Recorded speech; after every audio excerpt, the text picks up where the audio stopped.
Glória ao Pai, ao Filho e ao Espírito Santo. Graça e paz, meus amados irmãos. Sou o pastor Luiz Carlos, pastor da Segunda Igreja Presbiteriana de Rio Doce, Olinda. Estamos mais uma vez aqui unidos para estarmos adorando, bendizendo, glorificando o nosso Deus e também estudando a sua palavra.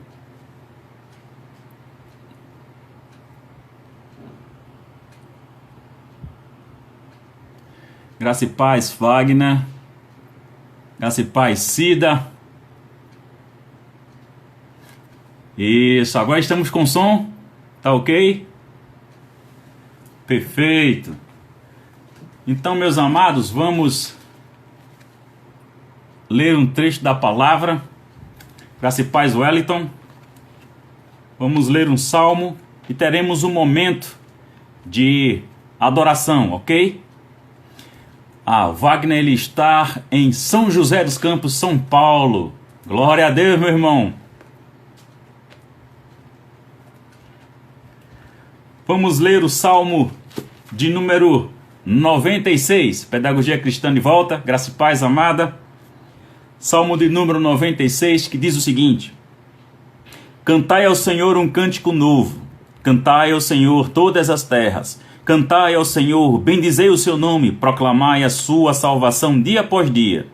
Anunciai entre as nações a sua glória, entre todos os povos as suas maravilhas. Porque grande é o Senhor, e muito digno de ser louvado, temível mais que todos os deuses. Este é o Deus o qual nós servimos, esse é o Deus o qual nós bendizemos.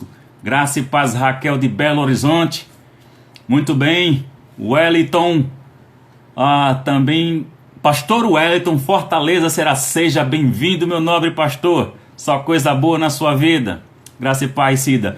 Nós vamos ter uma palavra de oração, irmãos, e estaremos ouvindo alguns louvores, ok? Eu não toco nenhum instrumento, mas reservei aqui alguns cânticos para que a gente juntos, apesar de distantes pelo isolamento social, mas temos o aplicativo que Deus nos concede esse privilégio, não é? De estarmos juntos aqui, glorificando e exaltando a Deus. Então, colocarei alguns cânticos inicialmente e depois nós teremos o estudo da palavra. Então eu convoco aos amados a esse momento de oração e depois a adoração.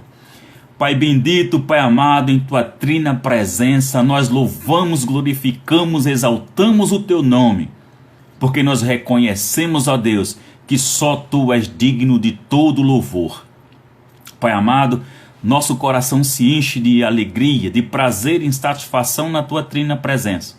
Nós te bendizemos o Teu nome, Senhor, por tão maravilhosa e salvação com que o Senhor adorna os Teus filhos. Muito obrigado, Senhor, porque nós somos alvos do Teu amor, porque somos alvo da Tua redenção, Pai Santo.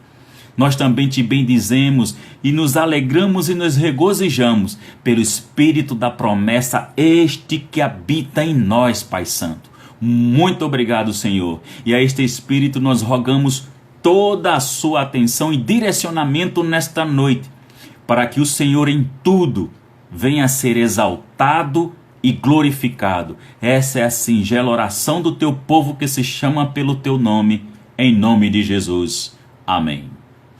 Meus amados, nós estaremos ouvindo inicialmente um cântico com o cantor conhecido como João Manô, Melhor que a Vida.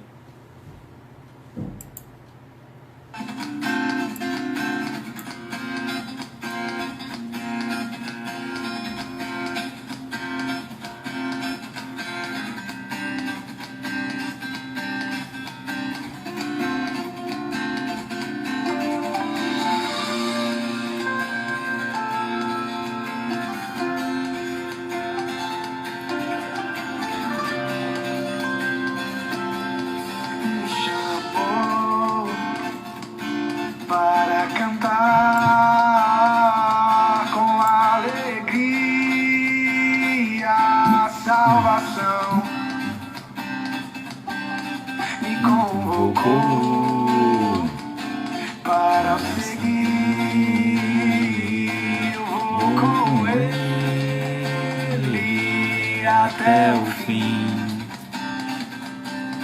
E o viver é pra Ele morrer, é o conhecer, é lucro então.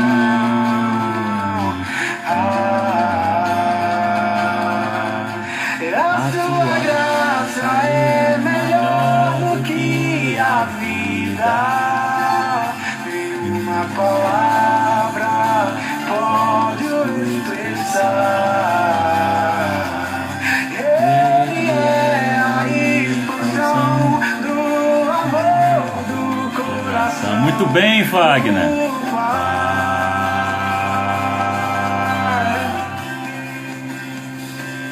Venha em nome de Jesus.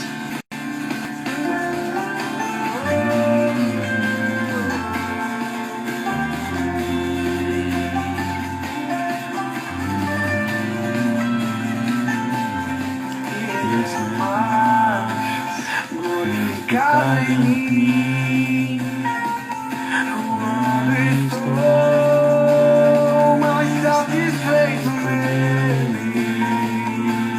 Eu viver é pra Ele, eu morrer é o pertencer, é lucro então.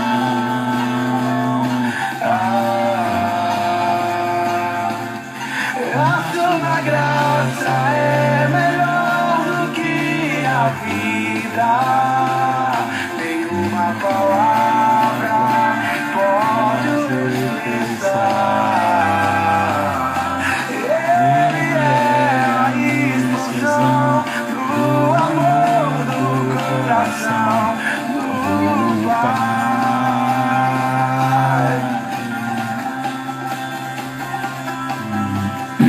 Pai, o teu nome que está acima de todo nome, toda língua confesse como Salvador.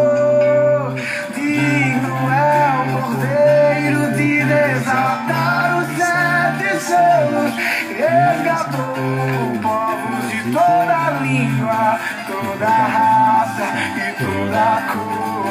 O Pai o deu um nome que está acima de todo nome, toda língua confesse como Salvador. Digno é o Cordeiro de desatar os 7 selos, resgatou povos de toda língua, toda raça e toda cor. Somos um grande povo, Wagner. Graça e paz, Kátia.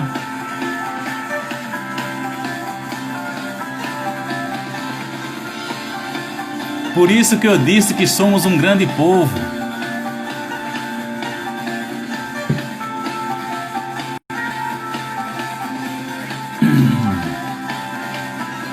A tua graça é melhor do que a vida.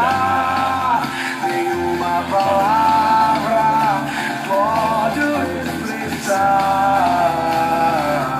Ele é a expansão do amor do coração do Pai.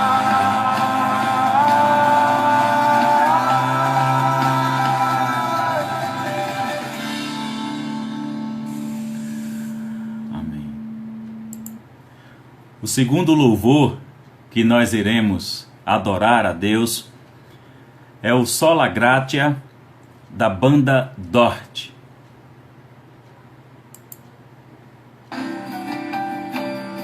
Graça e paz, Francisco. Saudade de você, meu irmão.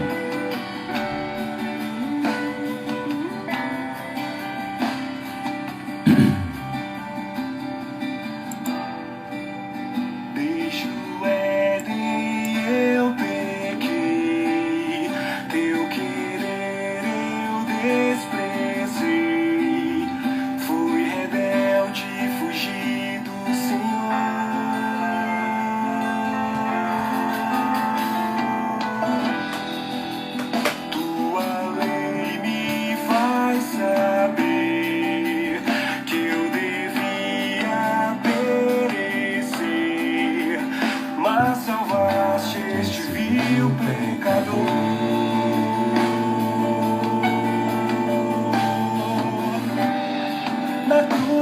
Calvário, teu sangue verteu, e agora sou digno de ser chamado filho de Deus. Não por obras, não por nada que eu mesmo possa conquistar, é por graça, mediante a fé em ti, Jesus. Não por obras, não por algo porque eu possa me vangloriar, é por graça, só por graça, mediante a fé.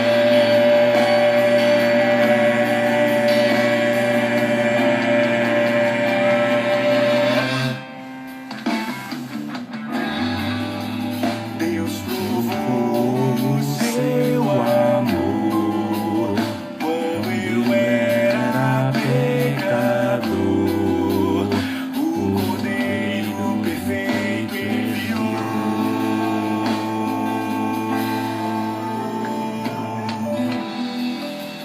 No perfeito plano seu, o bom Deus me escolheu, vida nova e eterno tornou.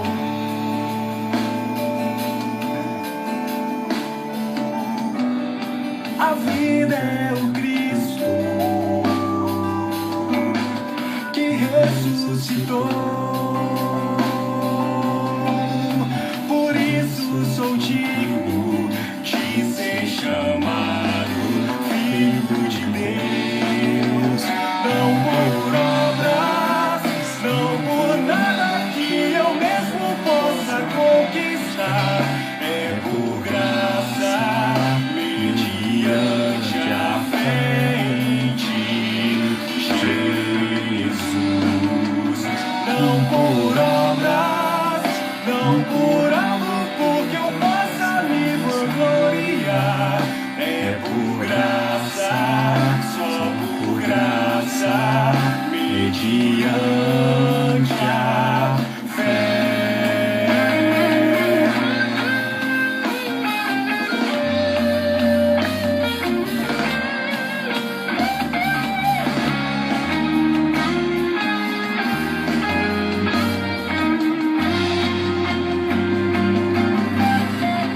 Não por obras, não por nada que eu mesmo possa conquistar, é por graça, mediante a fé em ti, Jesus.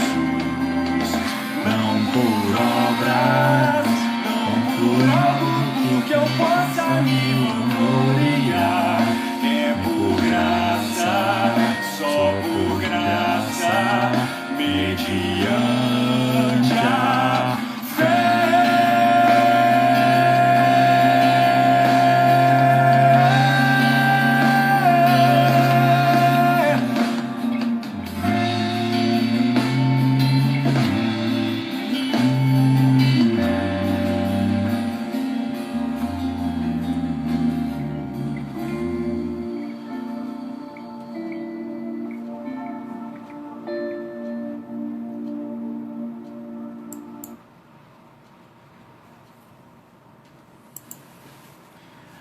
Glória ao Pai, ao Filho e ao Espírito Santo. Mais uma vez, graça e paz do nosso Senhor e Salvador Jesus Cristo sejam com todos amados irmãos e irmãs nesta noite. Meus queridos, nós estamos sistematicamente, todas as quartas-feiras e domingo pela manhã, fazendo a exposição da carta de Paulo aos Filipenses. E nós hoje estaremos fazendo a exposição no capítulo 3 de Paulo aos Filipenses, dos versos 12 a 16, que diz o seguinte: tem por título a soberana vocação. Não que eu o tenha já recebido ou tenha já obtido a perfeição, mas prossigo para conquistar aquilo para o que também fui conquistado por Cristo Jesus. Irmãos, quanto a mim, não julgo havê-lo alcançado, mas uma coisa faço, esquecendo-me das coisas que para trás ficam e avançando para que diante de mim estão. Prossigo para o alvo, para o prêmio da soberana vocação de Deus em Cristo Jesus. Todos, pois, que somos perfeitos, tenhamos este sentimento, e se porventura pensais de outro modo, também isto Deus vos esclarecerá. Todavia, andemos de acordo com o que já alcançamos. Vamos ter uma palavra de oração e depois estaremos expondo o texto. Pai amado, Senhor Deus bendito, mais uma vez em tua trina presença, o teu povo que se chama pelo teu nome se coloca diante de ti, se humilha, reconhece tua majestade, tua soberania, teu poder. Reconhecemos, ó Deus, que o Senhor é Senhor de nossas vidas. E neste momento, rogamos em nome de teu Filho, que mais uma vez o nosso Salvador fale aquilo que nós precisamos ouvir da tua parte, Senhor. Edifica, consola e exorta os teus filhos para o louvor do teu nome, em nome de Jesus. Amém. Meus amados irmãos, nós temos aqui um momento específico da carta, onde Paulo agora está tratando a respeito da soberana vocação. Nós temos a compreensão que Paulo aqui ele faz uso da comparação de um atleta de corrida, aqueles que gostam de fazer maratonas, não é? Para demonstrar aqui o amadurecimento da espiritualidade do crente. O cristão que não alcançou ser objetivo de ser semelhante a Cristo, porém, como um maratonista, ele deve continuar a buscar isso, que este deve ser o desejo e objetivo de cada crente. Então, Paulo começa a fazer a exposição do texto e nós estaremos retirando o aprendizado para nós. Temos já no verso 12 a expressão, não que eu já tenha recebido ou já tenha obtido. Mas o que é que Paulo está se referindo aqui? E aqui a gente faz uma ligação diretamente com 1 Timóteo, capítulo 6, os versos 12 e 19. Vamos ler juntos. Combate o bom combate da fé. Toma posse da vida eterna, para o qual também foste chamado e de que fizeste a boa confissão perante muitas testemunhas, que acumulem para si mesmo tesouros, sólido fundamento para o futuro, a fim de que se apoderarem da verdadeira vida. Então Paulo coloca aqui, não é, de forma muito objetiva, não que eu o já tenha recebido ou obtido. Vamos lembrar que é mais adiante que Paulo em uma de suas cartas vai dizer, combati o bom combate e guardei a fé. Então ali era um momento em que Paulo de fato já aguardava exatamente que sua sentença fosse cumprida. Paulo fora decapitado, então ele já estava ciente de que iria partir para a pátria celestial. Então aqui Paulo ainda está trabalhando para o reino, está trabalhando ainda, não é, como apóstolo, como um pastor, e está orientando as igrejas por meio das cartas. A carta de Filipenses é uma das cartas conhecidas como cartas da prisão. Então Paulo ele vai deixando em que ponto a vida dele está, e ele deixa isso de forma extremamente clara. É bom que a gente tenha compreensão, meus irmãos, aqui desse comparativo que Paulo faz. E quando a gente pensa a despeito da maratona, o atleta ele está em rumo aqui a ser semelhante a Cristo. É essa a comparação que Paulo faz. A nossa carreira cristã, a proposta é que nós sejamos semelhantes a Cristo. E isso inicia com um sentido de honestidade e sem contentamento. Por quê, meus irmãos? Porque a ideia é que este mundo e tudo que ele oferece não nos gera de fato o contentamento que nós só encontramos na relação com nosso Salvador.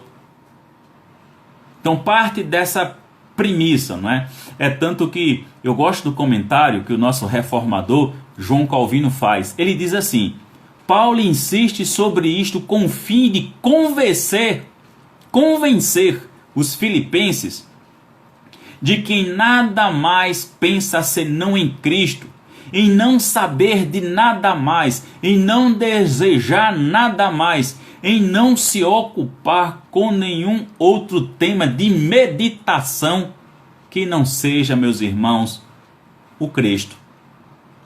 Vamos lembrar com muita clareza também que quando Paulo escreve aos Romanos, no capítulo 8, creio eu, se não me falha a memória, versículo 29, Paulo nos diz que nós fomos predestinados para sermos conforme a imagem de seu Filho unigênito.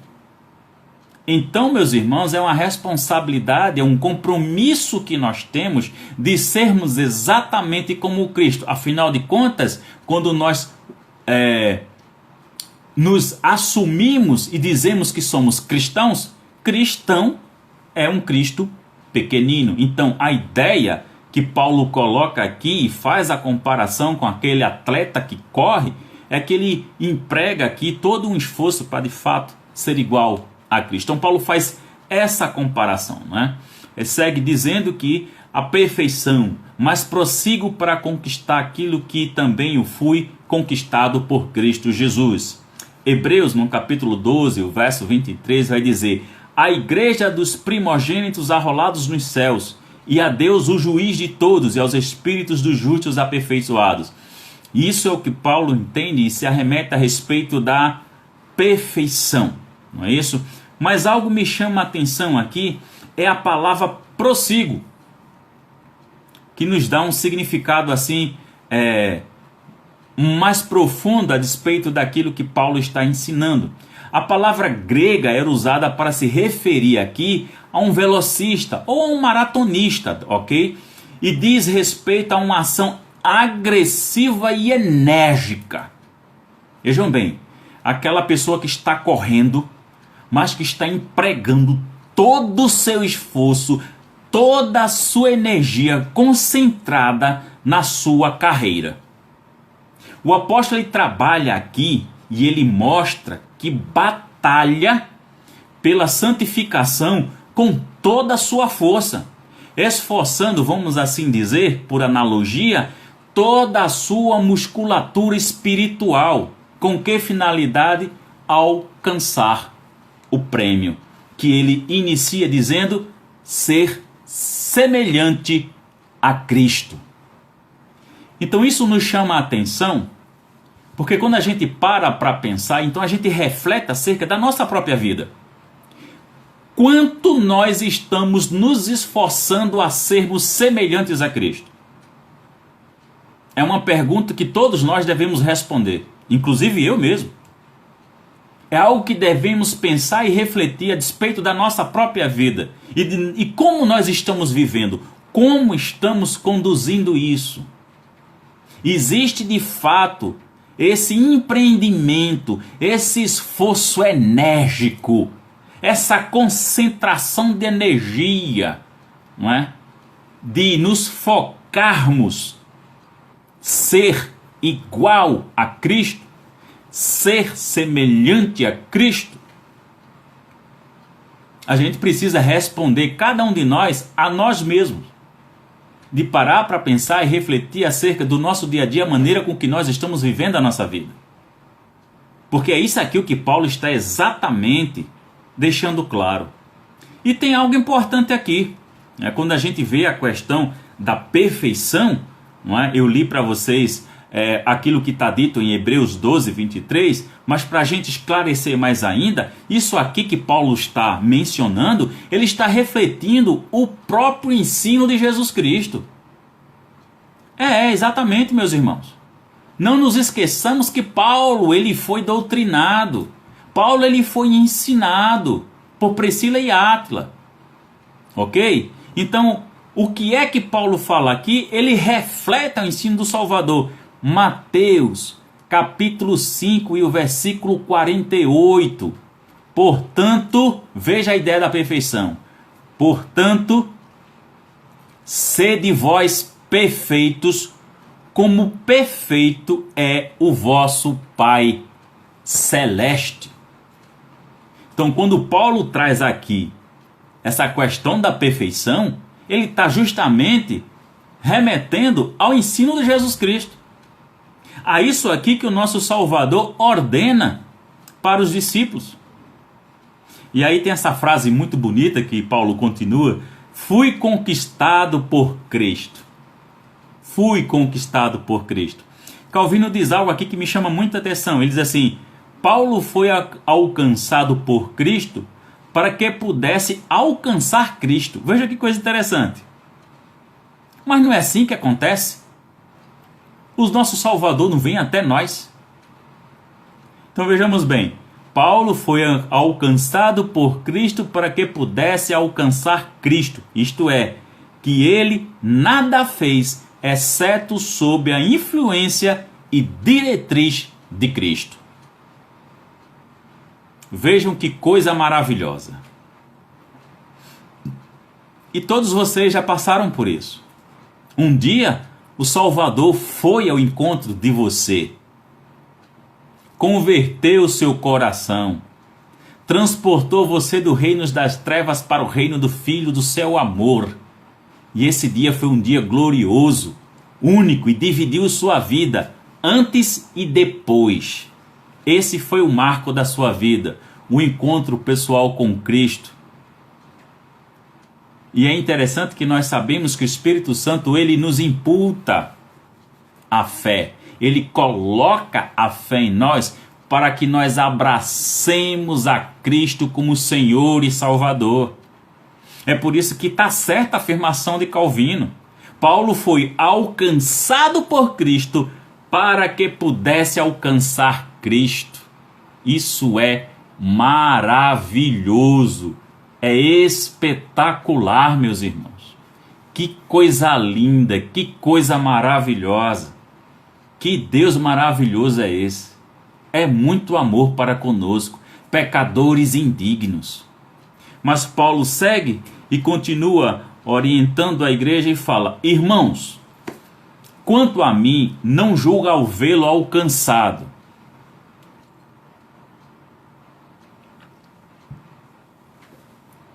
Uma das coisas, irmãos, que sempre me chamou muito a atenção em Paulo é a forma objetiva e direta como Paulo ele se posiciona e como ele fala de si mesmo. Paulo ele reconhece o seu lugar na relação com o Salvador, na relação com Deus Pai, com o Espírito Santo. Você não vê Paulo aqui assumindo nenhum posicionamento de arrogância. Você não vê Paulo se colocando como alguém ou um ser superior a quem quer que seja. Paulo faz diversas afirmações sobre o Evangelho de um modo geral, e ele é extremamente firme e seguro daquilo que ele fala. E a segurança de Paulo é algo que realmente, irmãos, me chama muita atenção, porque reflete de fato que o que ele fala é o que ele vive. E aqui Paulo coloca, de forma muito sincera: irmãos, quanto a mim, não julgo havê-lo alcançado.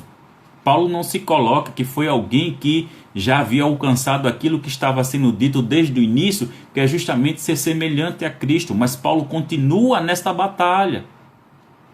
Então Calvino diz que Paulo, não põe em xeque a certeza de sua salvação. É bom que a gente entenda o que é que ele está dizendo. Como se estivesse ainda em suspense, porém reitera o que já dissera, que ainda almejava fazer mais progresso, porque ainda não atingira o fim de sua vocação. Como eu e você também fomos vocacionados um dia. Ele mostra isso imediatamente a seguir, dizendo que ele atentava para esta única coisa, descartando tudo mais. Como o Fagner está dizendo, de fato, Paulo era muito sábio e inteligente, capacitado e iluminado pelo Espírito Santo de Deus. Que quando nós olhamos a vida de Paulo, irmãos, quando ele faz a defesa dele, né, anteriormente, como nós já trabalhamos, que ele coloca toda aquela perspectiva, judeu, hebreu de hebreu, da tribo de Benjamim, circuncidado, quanto a lei, fariseu, tal, faz todo aquele... E aí Paulo diz que considera tudo isso como refúgio por Cristo. Exatamente por Cristo. Então é isso que fica claro aqui, não é? Aí Paulo coloca, olha, esquecendo-me das coisas que para trás ficam. Isso nos lembra exatamente o Evangelho de Lucas, capítulo 9, e o versículo 62, que diz: mas Jesus lhe replicou: ninguém que tendo posto a mão no arado olha para trás é apto para o reino de Deus. Uma vez que deixamos para trás, deixamos. Sabe por que eu me preocupo com certas questões do passado? Quando a gente estuda história, irmãos. Quem passou aqui pelo ensino fundamental, ensino médio, enfim, que conheceu história, quando a gente estuda história, é para a gente não repetir o mesmo erro. Claro, estuda-se história para isso, para não se repetir os mesmos erros. Mas nós não ficamos presos nem apegados ao passado. O que passou, passou. A gente segue em frente. Não é? O crente deve negar-se a se valer das suas obras virtuosas e realizações do passado no ministério. É bom que se entenda que não tem condições de se persistir também em iniquidade e em pecados. E parece que tem algumas pessoas que gostam de ter pecados de estimação. O cristão, meu amado irmão, minha amada irmã, o cristão que fica amarrado ao passado, ele vai se desviar com toda a certeza de sua carreira atual. Quem fica contemplando o passado enfraquece todos os esforços aqui e agora no presente. Quem vive de glórias é time de futebol. Que vive das conquistas do passado. Não é verdade? Porque você pega um time de futebol, sou penta. Eita, sou tetra. Foi. É passado, é uma glória do passado que se chama atenção para agora. O crente, ele prossegue avançando. O que foi feito, foi feito. Acabou-se. Deus agora está com você num novo momento, numa nova realidade, com outros alvos a serem atingidos. E que o Espírito Santo está lhe iluminando, direcionando para você alcançar. O que passou, passou. Você naquele local serviu a Deus, naquele local, naquela igreja, naquele país, naquela cidade, estado, e foi instrumento de bênção ali. Hoje você está em outro local, se concentre no que você está fazendo aqui. O que foi feito, passou, siga em frente, meu irmão. Não fique aqui se lembrando, como era lá, como era naquela cidade, como era naquela igreja. Meu irmão, passou. E eu vou repetir, quem vive de glória do passado é time de futebol. O crente, ele segue em frente, seguindo para o alvo que é Cristo. É isso que Paulo exatamente está tentando dizer para a igreja dos Filipenses. E é isso que Deus fala para a igreja dele hoje, aqui e agora. Vamos seguir em frente. É um exército marchando. O exército marcha olhando para trás. Não.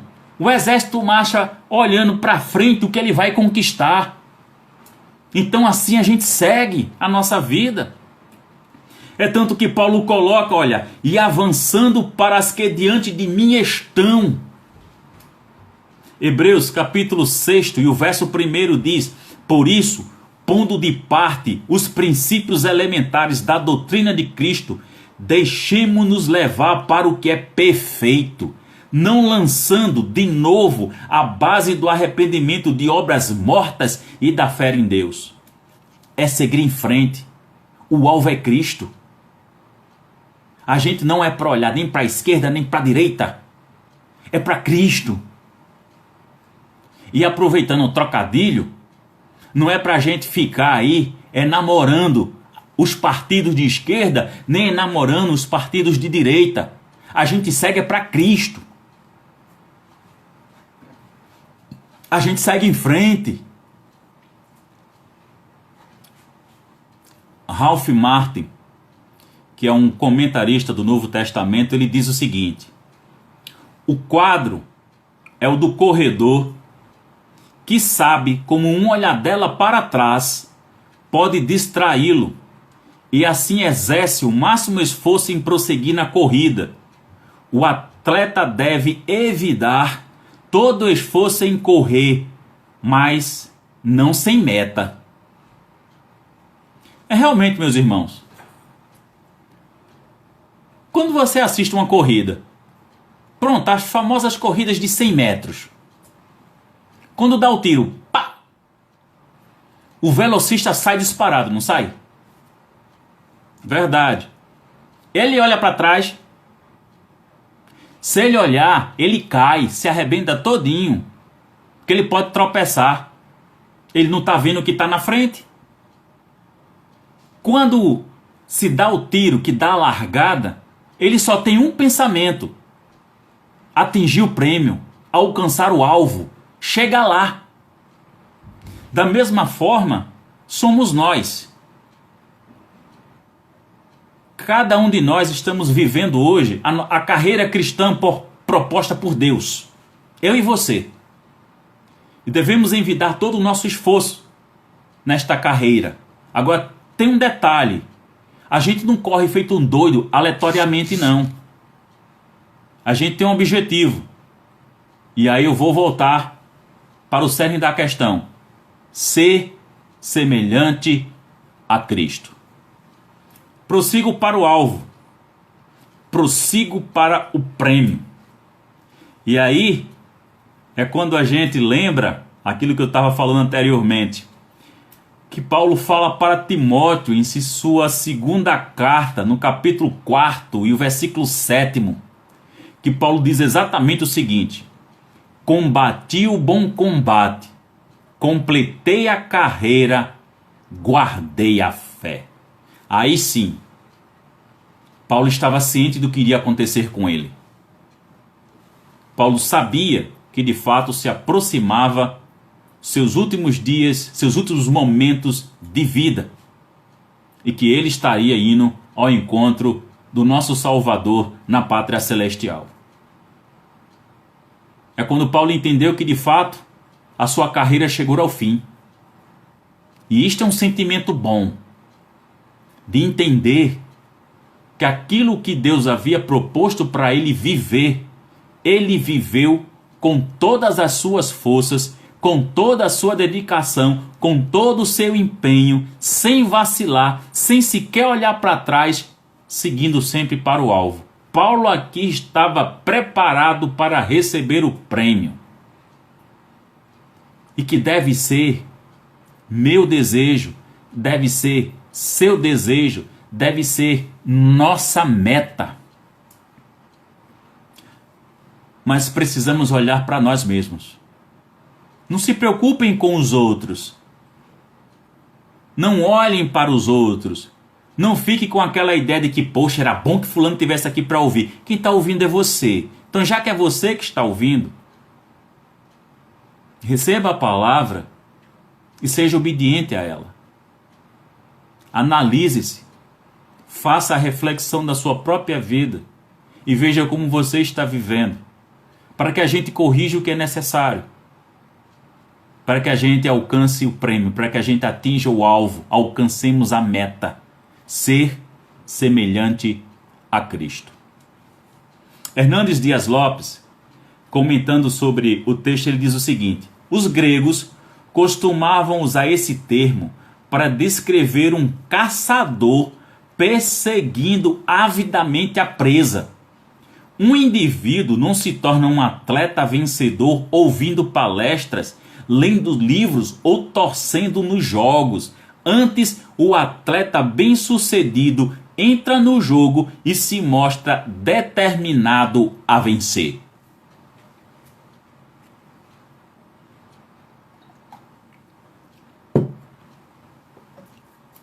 Irmãos, as pessoas podem confundir as doutrinas bíblicas. Alguém poderia dizer, tá, o pastor Hernandes Dias Lopes disse isso aí, mas a Bíblia não diz que em Cristo Jesus eu sou mais do que vencedor? Eu já sou. E ele ainda poderia complementar e dizer, olha, mas a Bíblia também diz que maior que está em mim do que está no mundo. É verdade. Mas aonde é que a Bíblia isenta a nossa responsabilidade? Qual é o momento que de fato em Cristo Jesus somos mais do que vencedores? Somos. Porque na cruz Cristo venceu o pecado, o diabo e a morte e nos justificou. Somos justificados em Cristo. É verdade. E é verdade que o Espírito Santo da promessa habita em nós, que é o próprio Deus, é maior do que o diabo e toda a sua legião de demônios. É fato, é verdade. Mas qual foi o momento que está escrito na palavra que a gente não tem responsabilidade? Que a gente não tenha que ser santo? Que a gente não tenha que correr a carreira que está proposta? Porque se pensar dessa forma, então tudo que Paulo está dizendo é besteira, né? Não, não é. Então a gente precisa ter cuidado com certas pessoas pervertendo as doutrinas bíblicas. Existe a responsabilidade nossa. Tanto o efetuar, o operar e o realizar em nós pertence a Deus, é verdade. Mas existe a nossa responsabilidade, porque senão Deus não teria dito, sede santos, porque eu, teu Deus, sou santo. E se assim o fosse, o nosso Salvador não teria dito, sede perfeito como o vosso Pai Celeste o é. Então aí a gente entende o nosso lugar e a responsabilidade que nós temos. Paulo coloca falando, né? Temos a expressão aqui, no verso 14, da soberana vocação de Deus em Cristo. Hebreus capítulo 3, verso 1 diz, por isso, santos irmãos, que participais da vocação celestial, considerai atentamente o apóstolo e sumo sacerdote da nossa confissão, Jesus Cristo. E da soberana vocação de Deus em Cristo Jesus. É algo que a gente não pode esquecer nunca, meus irmãos. O alvo é Cristo. O comentarista, escritor,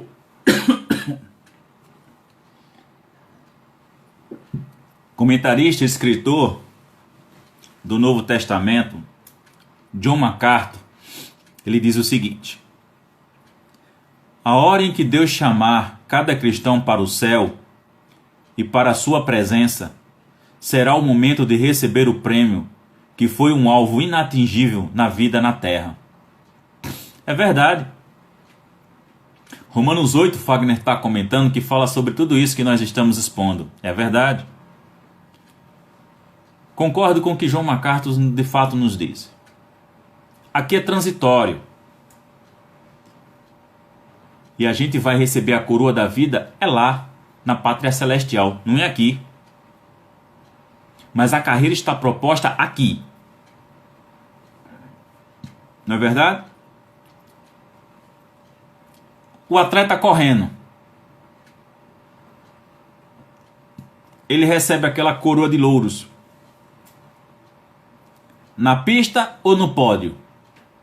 No pódio, não é? Não é na pista não, é no pódio. É um outro local. É um local diferente.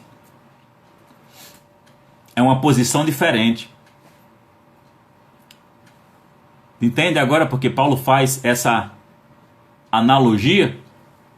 Faz esse comparativo? Para que a gente compreenda com mais clareza. Então Paulo continua no verso 15 e diz: todos, pois, que somos perfeitos. Isso nos chama a atenção aquilo que o próprio Paulo fala na sua primeira carta aos Coríntios. 1 Coríntios, no capítulo 2 e o verso 6, quando ele diz: entretanto, expomos sabedoria entre os experimentados, não porém a sabedoria deste século, nem a dos poderosos desta época, que se reduzem a nada. Entretanto, expomos sabedoria entre quem? Os experimentados. Então é isso que Paulo fala, tendo pois que somos perfeitos. Eu gosto da definição e o comentário que o John MacArthur ele faz a respeito dessa frase. Ele diz o seguinte: posto, vejam que coisa sábia e profunda, posto que a perfeição espiritual da semelhança de Cristo é possível somente quando o cristão recebe a soberana vocação. Paulo está se referindo aqui à espiritualidade perfeita ou madura, maturidade. Ele poderia estar se referindo aos cristãos maduros que pensavam como ele sobre essa busca. Ou talvez ele também tenha usado o termo perfeito aqui para se referir sarcasticamente aos judaizantes que causavam um problema na época, os quais achavam ter alcançado a perfeição. Então, de qualquer forma, meus irmãos, aqui aponta, não é? E eu entendo, para a perspectiva da maturidade. Ora, maturidade não é algo que se feito interruptor, né? Você aperta e aparece, como a gente liga uma lâmpada, né? Aperta o interruptor, a luz brilha. Maturidade também não tem a ver com a idade. Não se enganem, não se iludam, não tem nada a ver com a idade. Maturidade tem a ver com a soma das experiências que nós temos. Então é preciso que a gente aprenda com todas as experiências que Deus nos concede ter. Tudo na nossa vida da parte de Deus é para um fim proveitoso, mesmo que a gente não entenda, mesmo que a gente sofra. Porque, irmãos, paremos para pensar. Nós somos co-participantes da graça com Cristo e também dos seus sofrimentos. Cristo sempre deixou claro que no mundo nós teríamos aflições, mas que tivéssemos bom ânimo, porque Ele venceu o mundo. Isso são fatos dos quais a gente precisa entender. A gente tem que ter essa compreensão. Quando nós sofremos, quando Deus nos concede as diversas experiências, quando nós sofremos por amor a Ele, meu irmão, a gente se alegra. Porque a gente sabe que é Deus lidando conosco. O que a gente precisa entender e aprender é o que Deus, didaticamente, pedagogicamente, está nos moldando, está nos ensinando por meio de cada experiência que Ele nos concede, que está nos poldando. Você já viu uma árvore poldada? Já viu que dá aquela expressão de tristeza, que você vê ela meia murcha, você olha assim, chega a se sentir triste. Por quê? Porque o ato de poldar fere, dói, machuca, mas é necessário para que a planta cresça frondosa e dê frutos. Somos nós a mesma coisa. Quando nós sofremos por causa do pecado, a culpa é nossa e o problema é nosso. Resolva.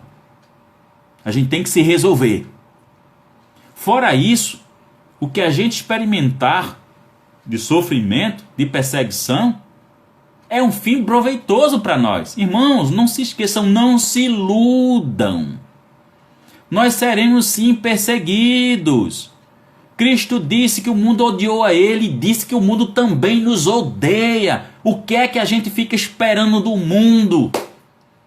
O que a gente tem que esperar não é do mundo não, a gente tem que esperar é de Deus e seguir a carreira proposta por Ele. O nosso céu não é aqui não. Aqui é transitório. O prêmio que nos aguarda lá na pátria celestial, nenhum olho viu, nenhum ouvido ouviu. Não há quem conceba o que está lá. Mas o que eu sei é que está pronto para mim e para você. Tenhamos esse sentimento, e se porventura pensar de outro modo, Paulo fala, verso 15, então isso ele faz a ligação com Gálatas capítulo 5 e o verso 10 que diz: confio de vós no Senhor, que não alimentareis nenhum outro sentimento, Mas aquele que vos perturba, seja ele quem for, sofrerá condenação. Tenhamos este sentimento, se porventura pensar de outro modo. E Paulo coloca aqui em Gálatas a mesma perspectiva, não é? Que a gente não venha se alimentar de nenhum outro sentimento. Eu gosto do que Ralph Martin fala. Ele diz assim: Paulo está falando de algo mais sério do que uma simples diferença de opinião ou uma servil aceitação do seu ponto de vista. O sentido deve ser um interesse profundo da parte de Paulo para que seus leitores não adotem noções erradas que os conduzirão ao efeito prático na determinação da conduta. A preocupação é não fazer errado. Eu já disse isso aqui em outros momentos, né? Mas gosto sempre de dizer, tem um livro que tem o título Sincero, porém errado. Porque muitas vezes há muita sinceridade nos crentes, mas está errado. A sinceridade não determina, não. E algumas pessoas pensam, porque estão sendo sinceras, que dizem, mas é de coração para Deus. Mas está errado. Tem que procurar saber se está certo, se será do agrado de Deus. Não é porque eu acho ou porque eu quero fazer de tal forma que Deus vai se agradar e receber, não. Mesmo havendo sinceridade, não é assim não. A gente precisa entender a vontade de Deus. Então, meus amados irmãos, eu gosto de um comentário também que o John MacArthur faz. Ele tem um pensamento interessante sobre isso. Onde tem a palavra sentimento, John MacArthur considera que poderia trazer a tradução para a palavra atitude.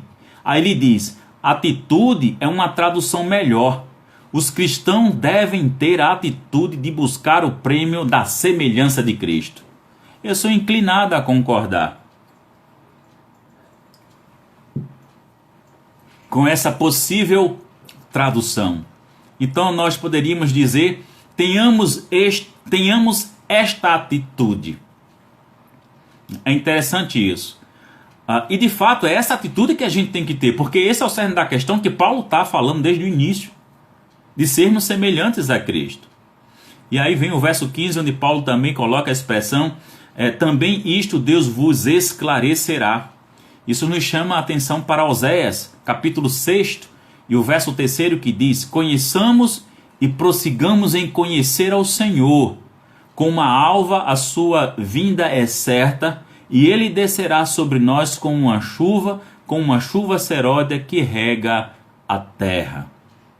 É o próprio Deus que nos esclarece. Se pensa de outro modo, é o próprio Deus que irá esclarecer. Esse é o entendimento e o sentimento de Paulo para com os filipenses. Se pensarem diferente dele, Paulo deixa claro, não tem problema, porque Deus vai esclarecer a vocês. Mas para isso, segundo o profeta Oséias, fazendo o link, conheçamos e prossigamos em conhecer o Senhor. Então é preciso que você queira ter esse relacionamento com o Senhor e conhecê-lo. Senão vai continuar no erro. Paulo utiliza a palavra grega esclarecer, quer dizer expor ou revelar. Então a ideia aqui é que o apóstolo deixa nas mãos de Deus aqueles que não estavam batalhando pelo amadurecimento de sua espiritualidade. Paulo sabia que Deus revelaria a verdade para eles no fim, mesmo que isso venha a significar o castigo. Isso é problema. Tem gente muito orgulhosa. E o fim aqui ele está falando é do fim lá, naquele grande dia. Então a gente precisa ter cuidado com nossa vida. Chegamos ao último verso, o verso 16, onde Paulo coloca, todavia andemos. Mas o que é andar aqui? O que é que esse andar que Paulo coloca? Aquilo que ele fala em Gálatas, capítulo 6 e o verso 6, que diz, e a todos quantos andarem de conformidade com esta regra, paz e misericórdia seja sobre eles e sobre o Israel de Deus. A regra de seguir a Cristo, a regra de ser semelhante a Cristo. Quem quer assim viver, experimente aí a paz. A palavra grega andemos aqui é uma coisa que chama bastante atenção para que a gente entenda, venhamos a ter a compreensão da profundidade, da seriedade da coisa. Andemos aqui, meus irmãos, é um termo militar, que significa permanecer em linha. Quem fez aqui educação física na escola, lembram quando o professor mandava formar? Aí você colocava a mão esquerda, né, no ombro do que estava à sua frente, e você estendia a mão direita para tocar o ombro do outro, e todos mantinham a mesma distinção. Então o exército se coloca dessa forma e marcha. Segue em frente. E segue seu caminho. O que vier pela frente, ele segue. Não olha para trás. Então vejam ao ponto de que Paulo usa aqui um termo militar. Para que a gente entenda a seriedade da coisa, a profundidade da coisa. A nossa luta não é contra a carne e contra a sangue, não. É contra principados e potestades, dominadores deste mundo tenebroso, o príncipe deste século, que é Satanás, junto com seus demônios. É isso que tem que entrar na nossa mente, e a gente tem que entender que qualidade de batalha é essa. Então Paulo continua, meus irmãos, né? Mas eu quero fazer aqui um comentário do F.F. Bruce, que ele diz assim: nessa corrida não há individualismo egoísta. Ninguém ganha à custa de outra pessoa, para prejuízo de outra pessoa. O amor de Paulo insta os seus leitores a correrem com ele e com ele receberem a coroa da vitória. Porque é exatamente assim. Ninguém faz nada sozinho. É tão certo como vive o Senhor, que o que é que o Salvador nos ensina? Sem mim, nada podeis fazer. Precisa mais alguma coisa? De acordo com o que já alcançamos, verso 16. Isso remete à carta de Paulo aos Romanos, capítulo 12, o versículo 16, que diz: tendo o mesmo sentimento uns para com os outros. Em lugar de seres orgulhosos, condescendei com o que é humilde. Não sejais sábios aos vossos próprios olhos. Olhe, a única pessoa que não pode ser orgulhosa na vida é o cristão. Porque tudo é mediante a graça. E graça significa favor imerecido. Ponto. É isso e acabou-se. Não tem outra ideia a respeito não. É isso e acabou-se. É graça. Não dá para você fazer outra linha de pensamento não. É graça, meu irmão. É graça, minha irmã. É graça, igrejas. E ponto final. No capítulo 15 de Romanos, e o verso 5 diz o seguinte: ora, o Deus da paciência e da consolação vos conceda o mesmo sentir de uns para com os outros segundo Cristo Jesus. E é assim que a gente deve viver. O último comentário nós temos William Hendricks, comentarista do Novo Testamento. Ele diz o seguinte: princípio, estamos ainda longe da perfeição. Porém, em Cristo devemos lutar para nos tornarmos perfeitos. Foi enunciado e exemplificado que nossas vidas sejam norteadas pela consistente aplicação deste princípio. Ele jamais deve ser abandonado. Jamais abandone a sua carreira proposta por Deus para sermos semelhantes a Cristo.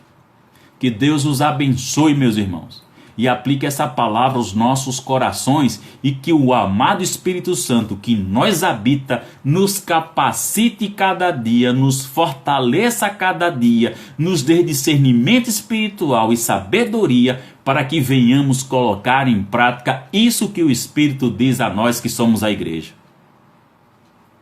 Muito obrigado pela presença de todos vocês, muito obrigado pela presença de todos os amados irmãos, pastor e igrejas aqui conosco, não é? É uma imensa alegria e uma imensa satisfação receber vocês. Graça e paz vos sejam multiplicadas, e até amanhã de manhã, às 11 horas da manhã, onde estaremos com o nosso exercício devocional. Aqui também pelo Instagram. Nós utilizamos apenas o YouTube no domingo pela manhã às 10 horas e à noite às 19 horas. Um forte abraço, meus irmãos. Cheiro no coração de todos vocês. Até amanhã.